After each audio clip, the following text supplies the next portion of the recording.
Hey guys, welcome to प्रत्न academy. मैं हूं पंकज गोदियाल और आज हम पॉलिटिकल साइंस की जो सीरीज चल रही है उसमें हम आज एक नया टॉपिक लेकर आए हैं। आज का हमारा जो टॉपिक है वो है राज्यपाल के बारे में। आज हम डिस्कस करने वाले हैं। अगर आप हमारे चैनल पर नए हैं तो प्लीज़ हमारे चैनल को लाइक करें, सब्सक्राइब करना ना भूलें और बेल आइकन प्रेस करना ना भूलें। चलिए बात करते हैं राज्यपाल के बारे में। तो भारतीय संविधान में राज्य में सरकार की उसी तरह परिकल्पना की गई है जैसे कि केंद्र में। जिस तरीके की जो सरकार केंद्र में होती है, जिस तरीके के पद होते हैं, जिस तरीके की साख सुविधाएं होती हैं, उसी की परिकल्पना की गई है। उसी की तर्ज पर राज्य में भी सरकार की परिकल्पना उसी तरीके से की गई है हमारे संविधान के अंतर्गत। तो संविधान के छठे भाग राज्य सरकार के बारे में बताया गया। ठीक है, जो संविधान है हमारा, कॉन्स्टिट्यूशन है, पार्ट 6 में राज्य सरकार के बारे में वहां पर बताया गया है कि किस तरीके से राज्य सरकार काम करती है, क्या क्या राज्य सरकार में पद होते हैं और क्या राज्य सरकार कैसे काम करेगी, किसके अंडर में, केंद्र सरकार के अंडर में। तो संविधान के छठे भाग के अनुच्छेद 153 से 167 तक राज्य कार्यपालिका के बारे में बताया गया है। राज्य कार्यपालिका जो होती है तो उसमें कौन कौन लोग शामिल होते हैं, तो उसमें राज्य का राज्यपाल, राज्य का मुख्यमंत्री और उनकी मंत्रिपरिषद और राज्य के महाधिवक्ता, जिसे एडवोकेट जनरल भी कहा जाता है, वो राज्य की कार्यपालिका में शामिल होते हैं। जैसे कि हमने पढ़ा था जो केंद्र की कार्यपालिका है, कौन कौन से भाग 5 के अंतर्गत कौन कौन से आते थे, तो राष्ट्रपति थे, उपराष्ट्रपति था, प्रधानमंत्री, केंद्रीय मंत्रिपरिषद और जैसे यहाँ पर महाधिवक्ता, वहां पर कौन था, महान्यायवादी, अटॉर्नी जनरल ऑफ इंडिया। तो ये लोग वहां पर रखे गए थे। उसी की तर्ज पर राज्य में भी क्या किया जाता है, कार्यपालिका को बना दिया जाता है। और कौन कौन उसमें शामिल होते हैं, तो जैसे सेंटर की अगर हम बात करें, केंद्र की, तो राष्ट्रपति है, यहाँ पर राज्यपाल है, वहां पर उपराष्ट्रपति है। लेकिन ये ध्यान रखने योग्य वाली बात है कि भाई राज्य में किसी उपराज्यपाल का कोई भी पद नहीं होता है, जैसे सेंटर में उपराष्ट्रपति का पद होता है। तो वहां पर उपराष्ट्रपति होता है, वहां पर प्रधानमंत्री है, यहाँ मुख्यमंत्री है, वहां भी मंत्रिपरिषद होती है, यहाँ पर राज्य मंत्रिपरिषद होती है। वहां पर महान्यायवादी, अटॉर्नी जनरल होता है, यहाँ पर महाधिवक्ता, एडवोकेट जनरल होता है। इसी की परिकल्पना हमारे संविधान में की गई है। वह भाग 5 में आता है, यहाँ भाग 6 के अंतर्गत आता है। तो इसी तरह से राज्य में उपराज्यपाल का कोई कार्यालय नहीं होता है और ना ही केंद्र में, जैसे केंद्र में उपराष्ट्रपति होता है उस तरीके की तर्ज पर राज्य में कोई उपराज्यपाल नहीं होता है। राज्यपाल राज्य का कार्यकारी प्रमुख संवैधानिक मुखिया होता है। जिस तरीके से भाई राष्ट्रपति केंद्र का है, उसी तरीके से राज्यपाल राज्य का कार्यकारी प्रमुख और संवैधानिक प्रमुख होता है। राज्यपाल केंद्र सरकार के प्रतिनिधि के रूप में भी कार्य करता है, क्योंकि वो चुनकर कहां से आता है, केंद्र से चुनकर आता है। तो इसीलिए ये भी आप कह सकते हैं कि वो जो राज्यपाल है वो केंद्र सरकार के प्रतिनिधि के तौर पर क्या करता है, किसी भी राज्य में कार्य करता है। सामान्यतः प्रत्येक राज्य के लिए एक राज्यपाल होता है, लेकिन पहले ऐसा था कि भाई एक राज्य के लिए एक राज्यपाल का होना आवश्यक होता था। लेकिन 7वां संविधान संशोधन 1956 की धारा के अनुसार एक ही व्यक्ति को 2 या 2 से अधिक राज्यों का राज्यपाल भी नियुक्त किया जा सकता है।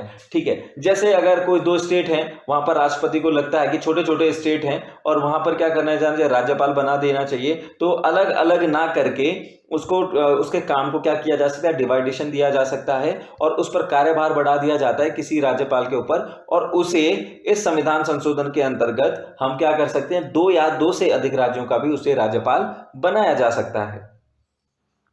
अब राज्यपाल की नियुक्ति किस प्रकार से होती है, कौन राज्यपाल की नियुक्ति करता है, तो राज्यपाल न तो जनता द्वारा सीधे चुना जाता है और न ही अप्रत्यक्ष रूप से राष्ट्रपति की तरह संवैधानिक प्रक्रिया के तहत उसका चुनाव होता है। भाई देखो, अगर ना जो राज्यपाल है, ना तो प्रत्यक्ष द्वारा, ना तो जनता के द्वारा उस पर जनता वोटिंग करती है उसके लिए, ना ही अप्रत्यक्ष चुनाव। हमने पढ़ा था कि जैसे राष्ट्रपति और उपराष्ट्रपति का कैसे होता है, अप्रत्यक्ष चुनाव, यानी हमारे द्वारा चुने गए व्यक्तियों के द्वारा इनका चुनाव किया जाता है। तो राज्यपाल के लिए ना तो प्रत्यक्ष चुनाव होता है और ना ही अप्रत्यक्ष चुनाव होता है।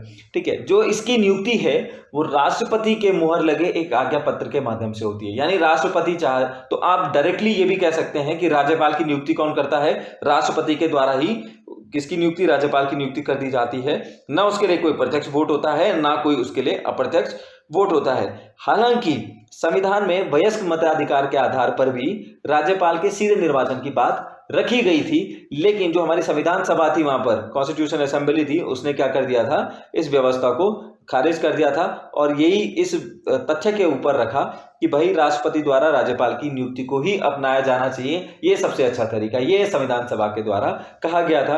अब इसमें बहुत सारे कारण थे मना करने के कि ये भी हो सकता है कि सीधे चुनाव की व्यवस्था से मुख्यमंत्री और राज्यपाल के बीच क्या ना हो, संघर्ष की स्थिति पैदा हो सकती है, इसलिए भी ये अलग रखा गया। राज्यपाल का सीधा निर्वाचन राज्य में स्थापित संसदीय व्यवस्था की स्थिति में प्रतिकूल भी हो सकता है। हमने कहा कि भाई राज्यपाल तो सिर्फ क्या एक संवैधानिक प्रमुख होता है, इसलिए निर्वाचन के लिए चुनाव की जो जटिल व्यवस्था है, क्योंकि भाई चुनाव कराना इतना आसान नहीं होता है, ठीक है, तो चुनाव की इतनी बड़ी जो जटिल व्यवस्था है और इतना भारी धन खर्च करने का कोई अर्थ ही नहीं होता, क्योंकि वो केवल क्या है, एक संवैधानिक प्रमुख होता है। वास्तविक शक्ति जैसे प्रधानमंत्री में निहित होती है, तो राज्य की जो वास्तविक शक्ति है वो किसमें निहित होती है, मुख्यमंत्री में निहित होती है। तो इस तरीके से संविधान सभा ने इसको नकार दिया और इस तथ्य को ज्यादातर जोर दिया कि हम क्या करेंगे, राज्यपाल की जो नियुक्ति है वो कौन करेगा, राष्ट्रपति के द्वारा ही की जाएगी। अब जो हमारा राष्ट्रपति, माफ कीजिएगा, जो ये राज्यपाल का पद है, ये कहां से लिया गया है, तो अमेरिका मॉडल जहां राज्य का राज्यपाल सीधे चुना जाता है उसको हमने छोड़ दिया, और कनाडा जहां पर राज्यपाल को केंद्र द्वारा नियुक्त किया जाता है, संविधान द्वारा स्वीकृत किया गया। अब राज्यपाल जो अमेरिका है, अमेरिका में जो राज्यपाल होता है उनकी क्या की जाती है, सीधे नियुक्ति, प्रत्यक्ष तौर पर राज्यपाल की नियुक्ति की जाती है। लेकिन कनाडा के संविधान में ऐसा नहीं होता, वहां पर जो राज्यपाल को केंद्र द्वारा नियुक्त किया जाता है। इसी व्यवस्था को हमने कनाडा के संविधान से लिया और इसी व्यवस्था को हमने अपने संविधान में भी लागू किया कि भाई जो राज्यों के राज्यपाल होते हैं उसकी नियुक्ति कौन करता है, केंद्र द्वारा, और केंद्र में कौन, राष्ट्रपति के द्वारा उसकी नियुक्ति कर दी जाती है। अब एक व्यक्ति जो राज्यपाल बन रहा है या राष्ट्रपति जिसे राज्यपाल बना रहा है, तो ऐसा तो बिल्कुल नहीं है कि किसी भी व्यक्ति को राज्यपाल बना दिया जा सकता है।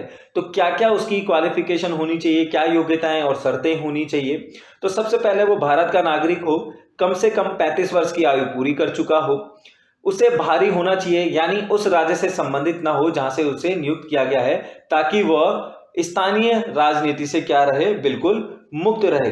ये भी यहां पर रखा गया था कि अब यहां पर कुछ अगर हम बात करें कि दो चीजें तो बिल्कुल जो है मैंडेटरी हैं कि भारत का नागरिक होना चाहिए, 35 वर्ष की आयु पूर्ण कर चुका हो, लेकिन इसके अतिरिक्त दो परंपराएं इससे जुड़ी हुई हैं, ठीक है, ये मानी भी जा सकती है, नहीं भी, हालांकि अभी मानी जाती हैं ये परंपराएं। दो परंपराएं क्या है कि भाई राज्यपाल जो व्यक्ति है उसे बाहरी होना चाहिए, यानी कहने का तात्पर्य यह है कि जिस व्यक्ति को जिस स्टेट का राज्यपाल बनाया जा रहा है या बनाया जाना है, उस व्यक्ति का उस स्टेट से कोई मतलब नहीं होना चाहिए, यानी वो उस स्टेट का व्यक्ति नहीं होना चाहिए। बाकी किसी भी स्टेट का हो कोई प्रॉब्लम नहीं है, उसे उस स्टेट का बिल्कुल भी नहीं होना चाहिए। दूसरी परंपरा भी यह है कि राज्यपाल की नियुक्ति को तब तक राष्ट्रपति के लिए आवश्यक हो कि वह राज्य के मामले में मुख्यमंत्री से परामर्श लेगा। यह भी रखा गया कि भाई राज्यपाल की नियुक्ति राष्ट्रपति तो करता है, उसी के प्रसाद पर्यंत वो अपने पद पर बना रहता है, लेकिन मुख्यमंत्री से परामर्श करना भी अति आवश्यक होता है, क्योंकि राज्य में संवैधानिक व्यवस्था सुनिश्चित हो। भाई राज्य में देखिए राज्यपाल और मुख्यमंत्री आपस में एक दूसरे की कड़ी हैं, ठीक है, इनके बीच कोई संवैधानिक जो है संघर्ष उत्पन्न हो जाए या कोई क्लेश उत्पन्न हो जाए, इसको हटाने के लिए या इसको थोड़ा सा डिफरेंशिएट करने के लिए मुख्यमंत्री और राज्यपाल के बीच सामंजस्य बिठाने के लिए राष्ट्रपति मुख्यमंत्री से सलाह और परामर्श लेने के बाद राज्यपाल की क्या करता है, नियुक्ति करता है। उसे क्या क्या शर्तें होनी चाहिए राज्यपाल के लिए, तो उसे ना तो संसद का सदस्य होना चाहिए और ना ही उसे विधानमंडल का सदस्य होना चाहिए। ना तो वो सेंटर में किसी भी सदन का सदस्य हो, और जो विधानमंडल है यानी विधानमंडल विधानसभा हो चाहे विधान परिषद हो, ठीक है, जहां पर विधान परिषदें हैं हमारे स्टेट्स में, ना वो विधानसभा का होना चाहिए और ना ही विधान परिषद का सदस्य होना चाहिए। वो किसी लाभ के पद पर भी नहीं होना चाहिए, और साथ ही साथ अगर जब वो राज्यपाल बना दिया जाता है तो बिना किसी किराए के उसे राजभवन आधिकारिक निगम उपलब्ध होगा। ये भी क्या है, उसकी शर्तें रखी गई हैं। राज्यपाल की शपथ, तो संबंधित जो राज्यपाल है, तो राज्यपाल को जो शपथ है संबंधित राज्य के उच्च न्यायालय के मुख्य न्यायाधीश द्वारा दिलाई जाती है या उनकी अनुपस्थिति में वरिष्ठतम न्यायाधीश द्वारा दिलाई जाती है।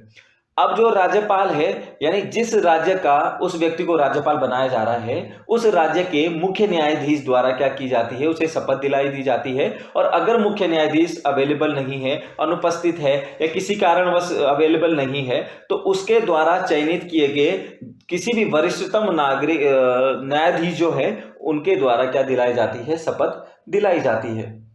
बात करते हैं राज्यपाल की पदावधि के बारे में कि क्या राज्यपाल का कार्यकाल क्या होता है, कब तक वो अपने पद पर बना रह सकता है, कौन उसको हटा सकता है।